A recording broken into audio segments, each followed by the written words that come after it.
I just got over being sick. Here are my most used oils. Starting off with tea tree. Tea tree is a great airborne antibacterial, antiviral, and it's also antimicrobial. So it makes it a good all-around oil to keep, especially in diffusers, immune steam blends, which I have a video on that as well, on how to do that.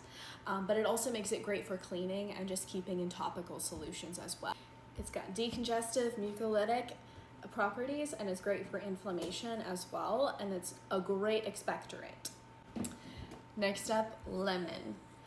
Lemon is considered the gold standard for cleaning around your house. It's an antimicrobial, antibacterial, antiviral, and several studies have shown that it's actually got broad spectrum capabilities as well. Those studies range from like 2008 to 2011, I believe.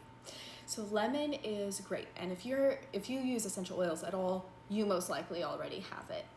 Lemon is a great expectorant and is great for decongesting, which is why it's part of my immune steam blend along with tea tree and then eucalyptus. So be sure to check out that video as well. Antispasmodic, so it helps spasms of the tissues. It's also a great anti-inflammatory, and if you have a fever or feel feverish, it's also very cooling for your skin. So this combined with peppermint, which is not one of these oils, can actually really cool you down and help give you relief if you have a fever. And of course, if you're using it for cleaning and in topical solutions like sprays, it's also going to boost your mood and make you feel happy and refreshed. And despite the fact it's going to make you happy and feel refreshed and vibrant, and that comes in handy, especially when you're sitting on the couch feeling like trash and how you hate your life because you're sick. So give lemon a try. Eucalyptus. Now, this oil is very, very powerful and is a staple for any household dealing with the cold, the flu, any other type of virus or bacteria. It is mucolytic, meaning it expects mucus and loosens it up. It's an excellent immunostimulant, so it promotes the immune system and works to get it going to fight off bacteria and viruses.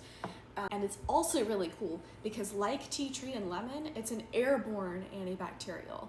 So you can just diffuse it and it's going to kill whatever's in the air floating around. So if you've got a cough, it's great for killing whatever you're coughing out. Also, it's used in a lot of topical blends because a study from 2013 found that it had skin penetration enhancement qualities. So it's going to increase the amount that an oil will get into your bloodstream, even with other oils as well. So if you've got an oil that doesn't absorb into your bloodstream as quickly, eucalyptus will help boost that as well. So the safety behind eucalyptus is actually very difficult. Eucalyptus is great, however, there are a lot of safety concerns.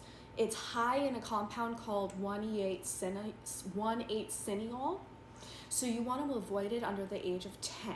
However, there are certain chemotypes or subspecies of eucalyptus that are safe for children under 10. Those would be Eucalyptus dives, which is safe for the youngest group of kids, which is like ages 3 up. And then there's Eucalyptus radiata, which is safe for children 6 and up. However, the one that's most often sold is Eucalyptus globulus, which is what I'm holding right now. And we want to avoid that until the age of 10. You also want to be careful of eucalyptus in people with asthma, respiratory disorders like COPD, and things like that. But it's not everyone that's going to react. So what I typically recommend for people who have those type of disorders and want to try to use eucalyptus is taking it open and not smelling from the bottle, but the cap often has some residue in there. So you can smell it from the cap for just a couple seconds and see how it feels. If it feels good, if it feels like your lungs are expanding, or if you have no adverse reaction, you can proceed to inhaling from the bottle and then using as normal. Or if you immediately feel your lungs closing up, it's not the oil for you, and instead, I'm going to suggest these other two. Black spruce and fir needle are excellent substitutes for eucalyptus in respiratory conditions. So when you've got colds, flus, congestion, anything like that, and you're sensitive to eucalyptus or under the age of 10, these are great alternatives. Black spruce is great for kids.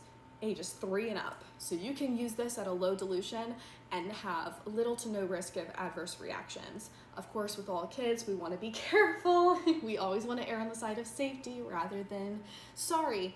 But eucalyptus is generally regarded as safe for all ages 3 and up.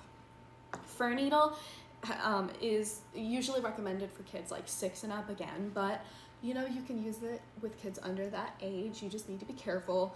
The general guideline is to use a low dilution, as low of a dilution as you need as possible for kids to feel relief. So regardless of whether you're choosing fir needle or black spruce, you still don't want to be using like a 10% dilution for whatever you're using.